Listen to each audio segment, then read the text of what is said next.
আপনারা এখন যে পাহাড়ের কাছে দাঁড়িয়ে আছেন, এই পাহাড়ের নাম হলো জাবালে সুর।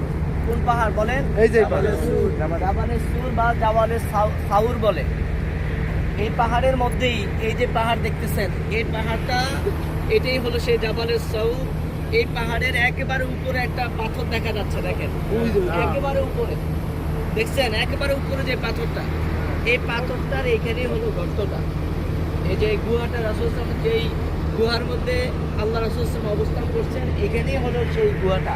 এখানে রাসূল সাল্লাল্লাহু আসা মাত্র মুহূর্তের মাঝে নবীজির যে গুহাতে ঢুকলেন, ওই গুহার উপরে মাকড়সা জাল বুনে দিল। এরপরে পাশে আপনার কবুতরের বাসা ডিম পেড়ে দিল।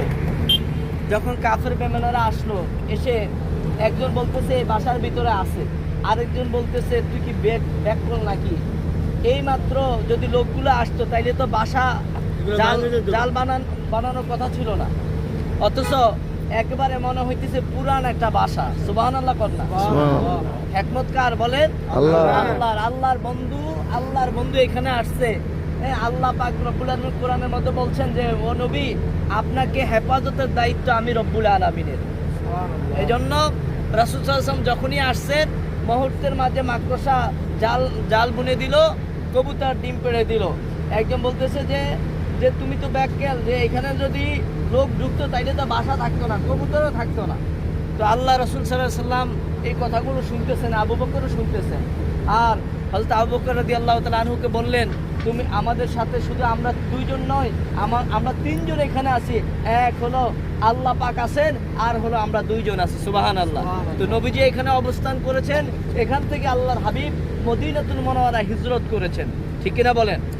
তো সেই এই পাহাড় থেকেই রাসূল সাল্লাল্লাহু আলাইহি ওয়াসাল্লাম মূলত হিজরতের দিকে রওনা করেছেন। আপনারা তো সেই মদিনা থেকে আসছেন বাসে কইরা, তারপরে আমাদের অনেকের কষ্ট হয়েছে, পা ফুলে গেছে, ব্যথা, অনেক কষ্ট হয়েছে আপনাদের। অথচ আল্লাহর নবী কত কষ্ট কইরা এই রৌদ্র, এই পাহাড়, এই পাথর এগুলোকে উপেক্ষা করে তিনি সেই মদিনাতুল মুনাওয়ারা গেছেন। তো আমরা এখানে আসছি রাসূলকে মহব্বত করে, সবাই একটু দুরূদ শরীফ পড়ি। আল্লাহুম্মা সাল্লি আলা সাইয়্যিদিনা ওয়া নাবিয়িনা ওয়া শাফিঈনা ওয়া হাবিবিনা মাওলানা মুহাম্মদ সাল্লাল্লাহু আলাইহি ওয়া আলা আলিহি ওয়া আসহাবিহি ওয়া বারিক ওয়া সাল্লিম। আল্লাহুম্মা সাল্লি আলা সাইয়্যিদিনা ওয়া নাবিয়িনা ওয়া শাফিঈনা ওয়া হাবিবিনা মাওলানা মুহাম্মদ সাল্লাল্লাহু আলাইহি ওয়া আলা আলিহি وأصحابه وبارك وسلم. الصلاة والسلام عليك يا رسول الله، الصلاة والسلام عليك يا حبيب الله، الصلاة والسلام عليك